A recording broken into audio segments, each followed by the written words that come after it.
ꯑꯩꯈꯣꯏ ꯀꯔꯤ ꯇꯧꯒꯗꯒꯦ ꯍꯥꯏꯕꯁꯦ ꯃꯌꯥꯝ ꯑꯃꯗꯤ ꯍꯥꯏꯅꯩꯌꯦꯕ ꯁꯨꯔꯕꯂꯥ ꯃꯌꯥꯝ ꯑꯃꯗꯤ ꯍꯥꯏꯅꯩꯌꯦꯕ ꯑꯗꯣ ꯀꯟꯀ꯭ꯔꯤꯠ ꯑꯣꯏꯕ ꯑꯩꯈꯣꯏꯒꯤ ꯃꯥꯡꯗ ꯆꯪꯁꯤꯟꯅꯅꯕꯒꯤ ꯊꯧꯔꯥꯡ ꯑꯃꯗ ꯑꯩꯈꯣꯏ ꯂꯥꯛꯄ ꯉꯝꯗꯕꯁꯤꯅꯦꯕ ꯁꯤꯒꯤ ꯃꯔꯝꯁꯦ ꯑꯩꯈꯣꯏ ꯅꯩꯅꯕ ꯃꯇꯝ ꯌꯧꯔꯦꯕ ꯑꯩꯈꯣꯏ ꯇꯧꯐꯝ ꯊꯣꯛꯄꯗꯨꯗꯤ ꯃꯌꯥꯝ ꯍꯥꯏꯅꯩꯌꯦꯕ ꯃꯌꯥꯝ ꯑꯃ ꯏꯟꯗꯤꯌꯥ ꯒꯃꯦꯟꯅ ꯑꯩꯈꯣꯏꯗ ꯆꯂꯥꯛ ꯐꯂꯥꯛ ꯁꯥꯟꯅꯔꯦ ꯑꯗꯨꯒ ꯑꯩꯈꯣꯏꯒꯤ ꯃꯤꯌꯥꯝꯁꯦ ꯈꯥꯏꯕꯨꯡ ꯇꯥꯟꯍꯜꯂꯒ ꯃꯥꯒꯤ ꯀꯥꯟꯅꯕ ꯇꯣꯉꯥꯟꯕ ꯄꯣꯂꯤꯇꯤꯛꯁ ꯈꯔ ꯇꯧ ꯂꯩꯔꯦ ꯃꯥꯒꯤ ꯃꯦꯟꯂꯦꯟ ꯃꯥꯒꯤ ꯂꯩꯔꯤꯕ ꯁꯤꯒꯤ ꯄꯤꯄꯜꯁꯤꯒ ꯑꯩꯈꯣꯏꯒꯤ ꯄꯤꯄꯜꯁꯤꯒ ꯑꯅꯤꯁꯤ ꯆꯞ ꯃꯥꯟꯅꯅ ꯇ꯭ꯔꯤꯠ ꯇꯧꯗ꯭ꯔꯦ ꯃꯥꯒꯤ ꯀꯩꯅꯣ ꯑꯣꯏꯅ ꯑꯩꯈꯣꯏꯒꯤ ꯁꯇ꯭ꯔꯪꯒꯤ ꯃꯔꯨ ꯑꯣꯏꯅ ꯑꯩꯈꯣꯏꯁꯦ ꯃꯥꯅ ꯁꯤꯖꯤꯟꯅꯔꯒ ꯂꯩꯔꯦ ꯍꯥꯏꯕꯁꯦ ꯁꯤꯗꯤ ꯑꯩꯈꯣꯏ ꯌꯥꯝ ꯁꯥꯡꯉꯦ ꯅꯩꯅꯕ ꯑꯗꯨꯒ ꯁꯤꯒꯤ ꯀꯣꯁꯁꯨ ꯅꯩꯅꯕ ꯀꯨꯏꯔꯦ ꯑꯗꯨꯒ ꯁꯤꯒꯤ ꯀꯩꯅꯣꯁꯨ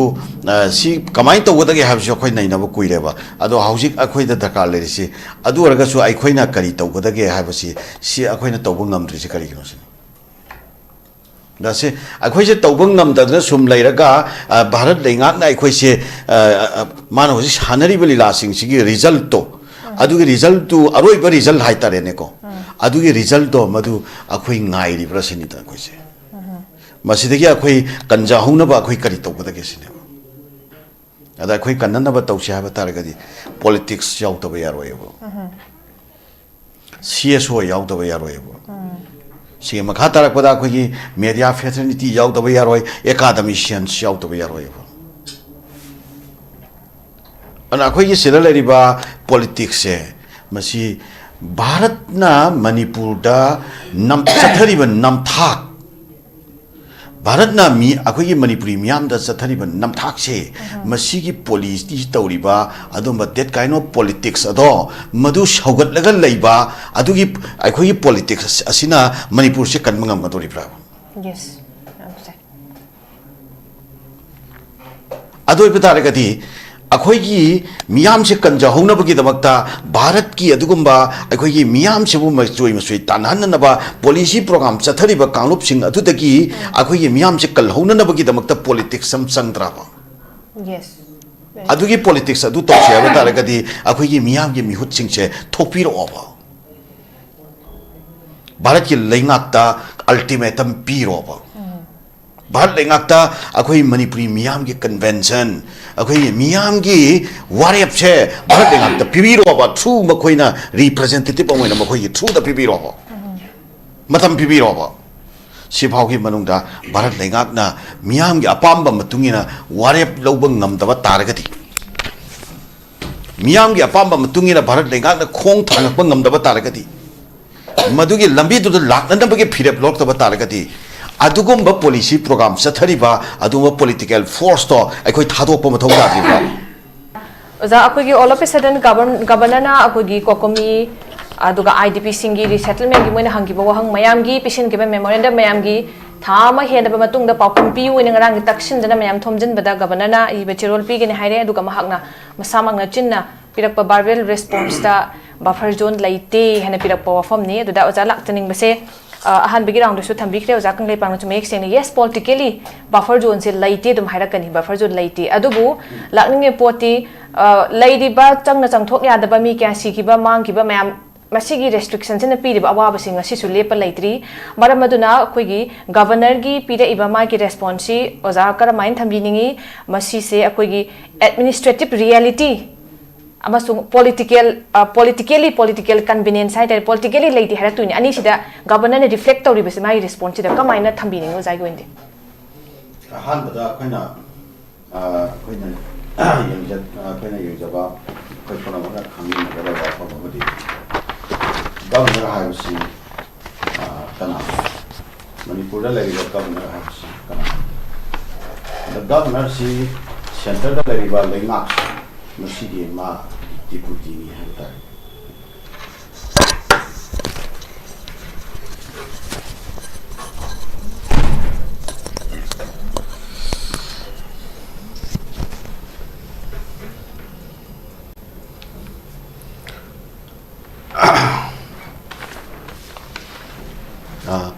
ꯁꯦꯟꯇꯔꯗ ꯂꯩꯔꯤꯕ ꯂꯩꯉꯥꯛꯁꯤꯒꯤ ꯗꯤꯄꯨꯇꯤꯅꯤ ꯃꯅꯤꯄꯨꯔꯗ ꯂꯩꯔꯤꯕ ꯒꯕꯔꯅꯔꯁꯤ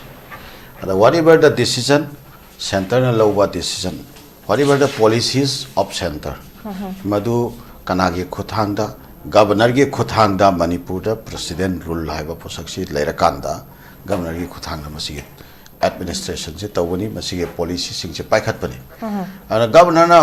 hairak ka da ba amasung hairei ba wafam khudimak si center na lauri ba amasung chathari ba amasung center na thangi ba khongthang sing duga mari leina ba madugi wafam sing dudagi haidok ba wahi ama phawa governor na hairoi ana maram aduna haujik governor na hairi wafam se governor gi wafam natte masi bharat laingak ki wafam ni man hairisi anu masresida manipur da keno leite have se buffer zone leite have se masidi governor na sumaina khumakani have sidi akhoi gi abc tamba angang amana su khangani maramdi buffer zone leibra have se buffer zone ko bama akhoi gi manipur laingak ki waina lautho thamba posak tu natte buffer zone se karino ai kanda practical and imaginary line namakni lengak tadi yaw taba lengak ki waina madugi kano da koi declaration natraga order waina thuaga leiba posakti nataba tamasung practical amasung imaginary line namakni within the Manipur state ko tongan tongan ba community gi marakta segregate toba adugumba keno amakhakne ba ko line namakne ba buffer zone lei natraga leite habsigi chapchaba madugi practical oiba wahan thokto madudi kaino hakana akoina siragi satpa matamda kangbaida leiriba security force masina akoi siragi maitai ama kangbaidagi kano da lansan ge na hayo Churachandpur kangbai rom dagi lanthuaga Churachandpur rom da sakena haiba matamda mafam se sida maitai chalhandri se aduga Churachandpur dagi su kuki mana Imphal rom da lakhe haiba matamda hoji kangbai sigi Imphal rom da lalhal latri se sigi thammiba line se sibuneba buffer zone haise aduga somda su senapati kan line da su akoi kampopi line da su adum tauri somda su adum tauri mafam khuding makta akoi community ani sigi taina pham singse masiri da kanglup ani sigi marakta amada lanthok lansin ya handa bida semaga thamiba posak se masibuni buffer zone hairi bse lengak ta leibra hangadi leiti harakane adum masida yamna nungai ribo wafamdi bharat lengak na Manipur ki praja sing da kari ki damakta akhoi masel ki marakta segregate tawri bano haiba sine Bharat lengak na masigi segregate tawri ba kalup ani ki marakta sangna thokna ba yatri ba se yahanna ba ki thabak se speedy oina kari ki damakta lokhat pi ki bano magi nungda magi madugi phijangdugi marumda karamba magi aronba policy program leibagino masi akhoi being as a manipuri akhoi punamak na nakhai sengna akhoi phajana akhoi myamda masi understanding se clear oi bam change loinana bharat ki lusing ba singsina ngangi ba wafam sing masisida akhoi masida thajaba thamaga masina achumbani haina khalaga masi wafam se sida akhoina khanan naina dana tawhi matamdu natrabra haina khalleba makhoi gi intention si amna phajana clear oi manipur da akhoi kuki haiba kanglup se masida akhoi bharat lengak ki oiba appeasement oiba aduba policy ma leire ha se clear ne ba nakala morom dana akhoi tampak ta leriba maitai ha se masi suppression tawna ba policy ma leire bharat lengak ki ha se clear ne ba masigi maru oiba maram leitaba nate maram singdugi manungda nasai khanna khriba akhoi bharat ki adugumba geopolitics adu India's interest towards the Myanmar India's interest towards the Asia Pacific region India gi akhoi China ga leinari relation sida China dagi pirak pa apprehension madugi mayok nanabaga mari leina wafam aduga Manipur gi adumba sovereignty demand tawba adumba kanglup singse masigi marakta China ge hen afaba mari leiba adugumba kanglup singse masi kamato karamna suppress tawgadage haiba adugi koksikpa bharat ki lenga ki adumba wakhalon amasung adugumba realistic sing aduga mari leina ba adumba wafam ga mari leina na tampakta leriba khoi maitai kanglup se suppression tawnana ba amasung suppression tawa matamda adumba element sing aduma pham sida thola akanda magi maribang magi majati kanana ba thola akanda adui matungda magi मागी माना पामदबा China की कांगलुप सिंधुगा मखाता ना मुक्ति नखीदनबा लोइना मफम सेसिदा मखोइना तौनिंगबा तौननबा अदु मखा तारकपदा सिगी हिकोम बा सक्तम से community मसेलगी मरक्ता मतम सांगना थमकांदा भरलेंगाकना मतम सांगना माना सिगी रीजन से साननिंगबा मागी तोगान बा पॉलिसी प्रोग्राम मरी लेनाबा वन बाय वन अमममता हाइरुत्रगसु मसि पुनमक्से अखोइ मणिपुरी सिंगना नाखै सेंगना क्लियर ओइना अखोइना खंगबा मतम योरे लोइदना बफर जोन की वाफम से मसिया कोई अनोबा टॉपिक को मोइना कोई गवर्नर ने करी हाइरिबनो नत्रगना अखोई की प्राइम मिनिस्टर ने करी हाइरिबनो अमित शाह ने करी हाइरिबनो हाइना कोई ने यंगबगी मतम नत्रे अखोई सही अहुम फारक तौबा मतम सी हौजिक फावबदा अखोई कम्युनिटी अनी सिगे मरक्ता अखोई लेनरिबा प्रॉब्लम से सॉल्व तौबा ngамदबा अनी सुबदा लॉ एंड ऑर्डर मणिपुर लेरिबा लॉ एंड ऑर्डर से कुकी की एरिया तो वैसनो मैते की एरिया तो वैसनो अखोई भारत न तौगेना खलगबदी योली मखोंग अमममदा अखोई सिफाई अममम लेफलगा ओरगसु लॉ एंड ऑर्डर से क्रक क्रक लाक्सलगा सॉल्व तौ यागरे मसि तौदबिदा मयाइदा रेफ्री खोंगबदौना हुइसेल खोंगबदौना नाकल अनिमक्सी सिदैसिदा वेपनाइज तौथोखरगा मसि याम सेंगना अखोई हाइजगेबा अखोई सरकार की आर्म कोर्ट सिंह खोई साउनरब मयाम थोमजलागा नोंमै लौबदा नोंमै लौब लाइब मियाम सिंह अदुदा नोंमै लौब सिंह अदु डिस्पर्स तौननबगिदमक्ता चिंगदसु तंपाक्तसु नोंमै कापगा असिना थोखिबे पाउ लेखिते मसी अखोइना बसिदगी अखोइना फाबा याबा खंबा याबा से कइनो नाकल अनिमक से वेपनाइज तौनहलगा पाइरब नोंमै सिंह दु पुथोकनरगा नाकल अनिमक न कापनहलगा मदु इमेजिनरी लाइन अम चिंगथुअगा अदुगी लाइन दुगी वांगमद लेप कापनहलगा मयाइदा मोइना हुसेन पाइरगा रेफ्री खोंगा लेबगी सिस्टम द मतम सांगना प्राइम मिनिस्टर ना भारत की पार्लियामेंट ममांग द कुकी गा नागागा हानखिबदसु सही मंगा तरुक चंगखिबनी हाइबदो मदुगी वाफम से फोंगदोगा सही मंगा तरुक चंगहनगे हाइबगी मोंगदा वाफम फोंगदो थमसे करिगिनो दा अखोई मियाम से भारत की लुचिंगब सिंगना सोल्यूशन तौननबगी पार्ट कंपोजिट डायलॉग नत्रगना कम्प्रिहेंसिव डायलॉग नत्रगना अगो सब्सटेंशियल डायलॉग मथंग मथंग फजन तौबीदना अखोई लरिबा ट्रस्ट डिफिसिट मयाम पेनद्रिबा मयाम से सॉल्व तौनमे लंबीदा संक्शन बिबसु उदे अदुगा नाकल अमरोमदा सही तरे निपान चंगहिमनी ममांगीदसु हायरगा कांगलुप अनी से खनबसे तंथनरा अकांदा मसा मथंद मरोमदोम अखोई माही तुमिन्ना अदुम सेल्फ रेस्टोरेंट तौनरगा इंथखिबा तपथनखिबा कुकी नगागी सो दुमाइन तौखिबनी अदुमाइना लेरकबगी फिबम दु गाइदोइरा अदुजु मसा मथंत तंथनरकबगी फिबम जिल लेरागा मसा मथंत लेपखिदौरे हाइबा तंजासे मसिसिदा कराई दैनो खितंग फुएलिंग अम तौरगा मसिजो पॉलिसी मानबा प्रोग्राम मानबा मोय पर्पस दुगी मतुगिना साप तौनना चथरकपा मानबा बोम हे पोखाइरलकपा अदगी नोमै हे कापदरकपा सुन कापनहलकपा काफलकपा नोय मखोन थोलकपा सुंबै सिचुएशन अमसु लेरि पुनमक्सी येंकांदा भारत लैंगाकी सुगुबा पॉलिसी प्रोग्राम से मसे करिमत नते अखोय लमनम सिदा लेरिबा मियोय सिंसे मचेत खाइदोकनहलगा मदुगी मखा ताबदा मखोय अपाम मोंगदा कांगलुप सिंसे सिजनरगा मखोय पर्पस की मतुगिना कांगलुप सिंसे सिजनरगा मतम सांगना थंबगी पॉलिसी अदु खक्तनी अदो भारत की अदुगुंबा इंटीग्रल पार्ट अमनेना खल्लकांदा मागी मसादा तुम्मम युबदा नाबदो आई खोंयादा नत्रगा आई खुत्ता नत्रगा आई एनी हक्सांगी पार्ट अमदा तुम्मम युबदा हक्सांगी बोडी पुरबक नाबदो अदुगी चाइना दो भारत की लुसिंग मसिंग फाउद्रिबसे मसिना करी वाहन थोकनो अखोई मियाम सिदा पीरिबदो हाइबदो मदुमदी अखोई मियाम न मदुगी पोखमदो मतंगी मतुंगी न सोइदन पिरखिनी हाइबो फमसी स्वाइ थमसे okay sir thank you so much हनबिरांग के थमनी के अदुना इंडिया गवर्नमेंट ना हुजिक लौरिबा रो सी रेफरी की सकलोनि मोने लौइसे दुगा मयाइ से लेपका नाकन अनिमक से अमुक खना हनबा अमुक खामदो हनबा अदुगी यामना डिवीजन के अदुकुंबा कनो अमुक लौबा अदुदा मनुंग के सनरिबा दगी तौरिबा एजेंडा मयाम सी करिनो हाइबगी जियोपॉलिटिक्स सु यावरे फिरम मयाम सेना ओइराकांदा सननिंग मोंग दंगा सिमुक सनरगा लेबसेदा मरक्सिदा कोइना लुप्पगा लेरिबा हाइतारे अदुगी फिबम दु लेरे ओजा अखोइना हुजिक थोइबा बफर जोन की वासे कोइ नुम खंगा लेरमदना सिदा याम कन्ना अखोइना सिदा इंपोर्टेंस पीरबगी मथौ ताद्रगसु लमदम मसे थोइबा इरांग सिंग की लोइसननबा अदे सोमदोइना माइ ओनसिनबा करी पैखतपा याय हेबना सिदा ओनसिनबने हेना अखोइना अचुम खोंथांग ओइगनी हेबे वाफम से थंबिरे दो ओजा से लाक्चनिंग बसे अखोइना हुजिक हाइरिबा सो कॉल नन अखोइगी नन एक्जिस्टेंट जोन हाइतारे बफर जोन सिगी बफर जोन सी मसी से masina thokalliba consequences mayam je khangamdana buffer zone sina leibadagi chatpa khotpa yadriba kai ka mayam se leiramdana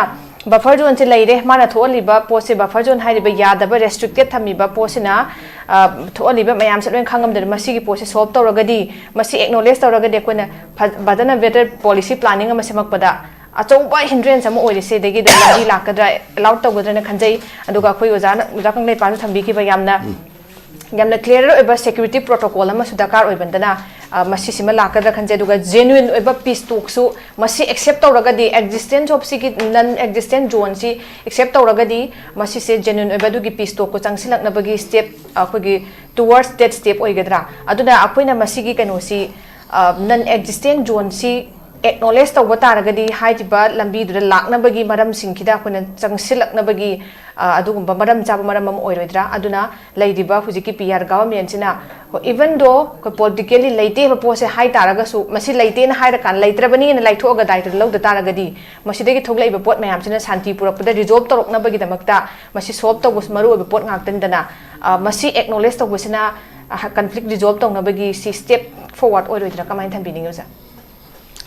ꯍꯧꯖꯤꯛꯀꯤ ꯕꯐꯔ ꯖꯣꯟꯒꯤ ꯋꯥꯐꯝꯁꯦ ꯃꯁꯤꯃꯗꯤ ꯑꯩꯈꯣꯏꯒꯤ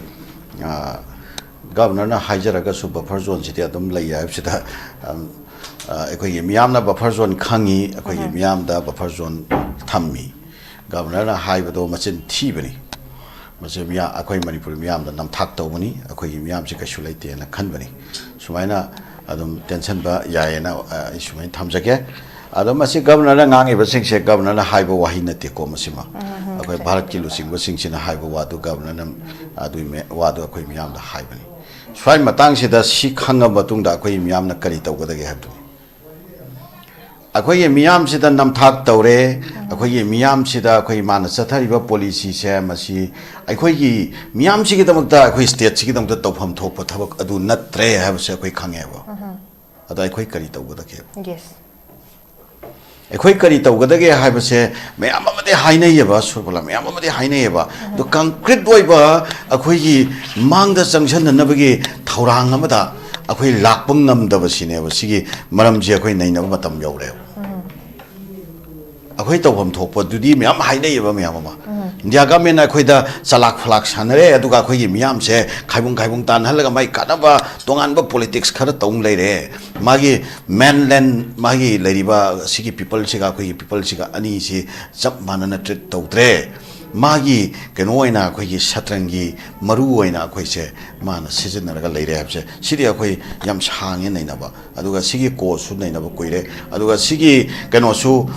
ꯁꯤ ꯀꯃꯥꯏꯅ ꯇꯧꯒꯗꯒꯦ ꯍꯥꯏꯕꯁꯨ ꯑꯩꯈꯣꯏ ꯅꯩꯅꯕ ꯀꯨꯏꯔꯦꯕ ꯑꯗꯣ ꯍꯧꯖꯤꯛ ꯑꯩꯈꯣꯏꯗ ꯗꯔꯀꯥꯔ ꯂꯩꯔꯤꯁꯤ ꯑꯗꯨ ꯑꯣꯏꯔꯒꯁꯨ ꯑꯩꯈꯣꯏꯅ ꯀꯔꯤ ꯇꯧꯒꯗꯒꯦ ꯍꯥꯏꯕꯁꯤ ꯁꯤ ꯑꯩꯈꯣꯏꯅ ꯇꯧꯕ ꯉꯝꯗ꯭ꯔꯤꯁꯤ ꯀꯔꯤꯒꯤꯅꯣ ꯁꯤꯅꯤ ꯗꯁꯦ ꯑꯩꯈꯣꯏꯁꯦ ꯇꯧꯕ ꯉꯝꯗꯗꯅ ꯁꯨꯝ ꯂꯩꯔꯒ ꯚꯥꯔꯠ ꯂꯩꯉꯥꯛꯅ ꯑꯩꯈꯣꯏꯁꯦ ꯃꯥꯅ ꯍꯧꯖꯤꯛ ꯁꯥꯟꯅꯔꯤꯕ ꯂꯤꯂꯥꯁꯤꯡꯁꯤꯒꯤ ꯔꯤꯖꯜꯠꯇꯣ ꯑꯗꯨꯒꯤ ꯔꯤꯖꯜꯠꯇꯨ ꯑꯔꯣꯏꯕ ꯔꯤꯖꯜꯠ ꯍꯥꯏꯇꯥꯔꯦꯅꯦꯀꯣ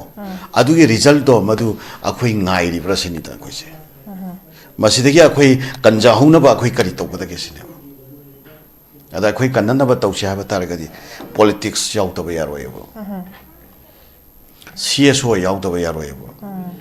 ꯁꯤꯒꯤ ꯃꯈꯥ ꯇꯥꯔꯛꯄꯗ ꯑꯩꯈꯣꯏꯒꯤ ꯃꯦꯗꯤꯌꯥ ꯐꯦꯇꯔꯅꯤꯇꯤ ꯌꯥꯎꯗꯕ ꯌꯥꯔꯣꯏ ꯑꯦꯀꯥꯗꯃꯤꯁꯤꯌꯟꯁ ꯌꯥꯎꯗꯕ ꯌꯥꯔꯣꯏꯕ ꯑꯗꯨꯅ ꯑꯩꯈꯣꯏꯒꯤ ꯁꯤꯗ ꯂꯩꯔꯤꯕ ꯄꯣꯂꯤꯇꯤꯛꯁꯁꯦ ꯃꯁꯤ ꯚꯥꯔꯠꯅ ꯃꯅꯤꯄꯨꯔꯗ ꯆꯠꯊꯔꯤꯕ ꯅꯝꯊꯥꯛ ꯚꯥꯔꯠꯅ ꯑꯩꯈꯣꯏꯒꯤ ꯃꯅꯤꯄꯨꯔꯤ ꯃꯤꯌꯥꯝꯗ ꯆꯠꯊꯔꯤꯕ ꯅꯝꯊꯥꯛꯁꯦ ꯃꯁꯤꯒꯤ ꯄꯣꯂꯤꯁꯤ ꯇꯧꯔꯤꯕ ꯑꯗꯨꯝꯕ ꯗꯦꯠ ꯀꯥꯏꯟ ꯑꯣꯐ ꯄꯣꯂꯤꯇꯤꯛꯁ ꯑꯗꯣ ꯃꯗꯨ ꯁꯧꯒꯠꯂꯒ ꯂꯩꯕ ꯑꯗꯨꯒꯤ ꯑꯩꯈꯣꯏꯒꯤ ꯄꯣꯂꯤꯇꯤꯛꯁ ꯑꯁꯤꯅ ꯃꯅꯤꯄꯨꯔꯁꯦ ꯀꯟꯕ ꯉꯝꯒꯗꯧꯔꯤꯕ꯭ꯔꯥ ꯑꯗꯨ ꯑꯣꯏꯕ ꯇꯥꯔꯒꯗꯤ ꯑꯩꯈꯣꯏꯒꯤ ꯃꯤꯌꯥꯝꯁꯦ ꯀꯟꯖꯍꯧꯅꯕꯒꯤꯗꯃꯛꯇ ꯚꯥꯔꯠꯀꯤ ꯑꯗꯨꯒꯨꯝꯕ ꯑꯩꯈꯣꯏꯒꯤ ꯃꯤꯌꯥꯝꯁꯤꯕꯨ ꯃꯆꯣꯏ ꯇꯥꯟꯅꯍꯟꯅꯕ ꯄꯣꯂꯤꯁꯤ ꯄ꯭ꯔꯣꯒ꯭ꯔꯥꯝ ꯆꯠꯊꯔꯤꯕ ꯀꯥꯡꯂꯨꯞꯁꯤꯡ ꯑꯗꯨꯗꯒꯤ ꯑꯩꯈꯣꯏꯒꯤ ꯃꯤꯌꯥꯝꯁꯦ ꯀꯜꯍꯧꯅꯅꯕꯒꯤꯗꯃꯛꯇ ꯄꯣꯂꯤꯇꯤꯛꯁ ꯑꯃ ꯆꯪꯗ꯭ꯔꯕ ꯑꯗꯨꯒꯤ ꯄꯣꯂꯤꯇꯤꯛꯁ ꯑꯗꯨ ꯇꯧꯁꯤ ꯍꯥꯏꯕ ꯇꯥꯔꯒꯗꯤ ꯑꯩꯈꯣꯏꯒꯤ ꯃꯤꯌꯥꯝꯒꯤ ꯃꯤꯍꯨꯠꯁꯤꯡꯁꯦ ꯊꯣꯛꯄꯤꯔꯛꯑꯣꯕ ꯚꯥꯔꯠꯀꯤ ꯂꯩꯉꯥꯛꯇ ꯑꯜꯇꯤꯃꯦꯇꯝ ꯄꯤꯔꯣꯕ ꯚꯥꯔꯠ ꯂꯩꯉꯥꯛꯇ ꯑꯩꯈꯣꯏ ꯃꯅꯤꯄꯨꯔꯤ ꯃꯤꯌꯥꯝꯒꯤ ꯀꯟꯚꯦꯟꯁꯟ ꯑꯩꯈꯣꯏꯒꯤ ꯃꯤꯌꯥꯝꯒꯤ ꯋꯥꯔꯦꯞꯁꯦ ꯚꯥꯔꯠ ꯂꯩꯉꯥꯛꯇ ꯄꯤꯕꯤꯔꯣꯕ ꯊ꯭ꯔꯨ ꯃꯈꯣꯏꯅ ꯔꯤꯄ꯭ꯔꯖꯦꯟꯇꯦꯇꯤꯚ ꯑꯣꯏꯅ ꯃꯈꯣꯏꯒꯤ ꯊ꯭ꯔꯨꯗ ꯄꯤꯕꯤꯔꯣꯕ ꯃꯇꯝ ꯄꯤꯕꯤꯔꯣꯕ सिफावगी मनुंगदा भारत लेंगाकना मियाम की अपाम्बा मतुंगिना वारेप लौब ngamdaba taragati मियाम की अपाम्बा मतुंगिना भारत लेंगाकना खोंग थांगप ngamdaba taragati मधुगी लंबी दुद लाकनबगे फिरेप लोकतबा taragati अदुगुम्बा पॉलिसी प्रोग्राम चथरिबा अदुगुम्बा पॉलिटिकल फोर्स तो अखोई थादोकप मथौ तादिबा अदो मधु थादोक्तबिदा मागी मतुंग सुम इल्लगा लैबसिना अखोइसी अखोइगी फ्यूचर अमखक अदुगी कांगलुप तुदगी फंगदोरिबनेना अखोइसी ngairiब्राबा अदुना स्वाइ मतंगसिदा अखोइ पॉलिटिकल लीडर सिंगसिगी फिरेप अमा नाखै सेंगो फिरेप अमा मथौ ताराब्रा मसी फिरेप से पॉलिटिकल लीडर सिंगसिना नाखै सेंबियुसिनि अखोइ नाइनिसि करिगोंबा सेंगो याद्रगना मखोइबु थागलिबा अखोइगे मियामसिना मखोइदा अखोइगे नाखै सेंगो फिरेप अमा नखोइना लौत्रिबा करिगिनो नाखै सेंगो फिरेप लौबिरो से मखोइदा अखोइगे मियामना मसिगे प्रेशर तौफम थोपा मतमदु यौरब्रा सि अखोइ सिमा अखोइ ai thamjageko duga makha tarakpada akhoi si bharat ki lusing basingna bharat ki adugumba leingak pairi basing sigi marum da lairiba ado yam sengna hainara kanda akhoi fringe element kangbu singse masina manipur da lairiba kanglu phurup mayam se tongan tongan ba kanglup singsi da tong challaga tongan ba kanglup singsi gi ba sentiment se masi se drive tawebo sentiment han tawebo Manipur se do ngai ngarang na hanta su akhoi thengnari sini akhoi maitai ga pangan ga mu khana na ba akhoi se ja fueling tawri sini kambu khara thora ga moi sing du gi profile sing du moi sing du marum de yem ka mi sing du kana kana no akhoi loina mayek seng na khange Delhi da laiba amadi akhoi gi adung khong raw da maming matha ga su paning de adu ma mi sing du gi level da akhoi na kumdhara ga du mi sing du level da wangang ba akhoi yam ikai je खोंगे माई मतुंगदा करम organisation my profile दो तुम Young मदा खांगोनी मसाना का सु मागी loop तुगी drive का तौद्र मी यावबी युगा इंचो तौजरिमनी अदुगा मणिपुर की history का से मथोंग मरंग खंपोंते पांग ngangemni असेंग मदि माई पर्पस दि नागपुर गिनी अदो सिरेजरा मणिपुर दा आइखोई मैतै gi कनो थारिबा मैतै नेशनलिस्ट असेंग मैतै हैक कनगदबा मैतै असेंग gi रोल लौरिबा that kind of things Kuki दसु तौरिबा सुमाइना अते कांगलुप दसु लोइन तौना दौरिबा नहा दसु तौदोइनि तौरमदोइनि सुमाइना सानरिबा लीला मयाम सिदगी अखोइ मियाम से कंजा हौसी हाबा तारकति सिगी हिगाइ वासिंग से चंगदनबा अखोइ होइबा political will Lama अखोइ political leadership level दा सागतपम थौ थायबा मदुगी अचेपन विल दु पाइरा कांदा भारत की लुसिंग वसिंग सिना थांगैबा खोंथांग से यामना फजन हैंडलिंग तौबा ngamba that kind of political leadership ama manipur खुनाइना मथौ थायबा Yes. मसी थमबा मतुंगदा मणिपुरल लिसांग सिटना काइधग्रिबा अखोइगी कांगलुप फुरुप मयाम सिगी कोएक्सिस्टेंस की माइंडसेट अदुगा हार्मोनियस ओइबा माइंडसेट कल्चरल बॉन्डिंग्स अदुगी इकोनॉमिक अखोइगी कनो से अखोइगी शेयरिंग अखोइ चाकथुंग फिथुंग मानबगी इक्विटी ऑफ डिस्ट्रीब्यूशन की मतंगदा लेरिबा इश्यूज मयाम अदुगा मागी लेरिबा लेंगाक लोंदा पॉलिटीदा नत्रगा स्ट्रक्चर ऑफ पॉलिटीदा लेरिबा लूप होल्स मयाम से मसिगी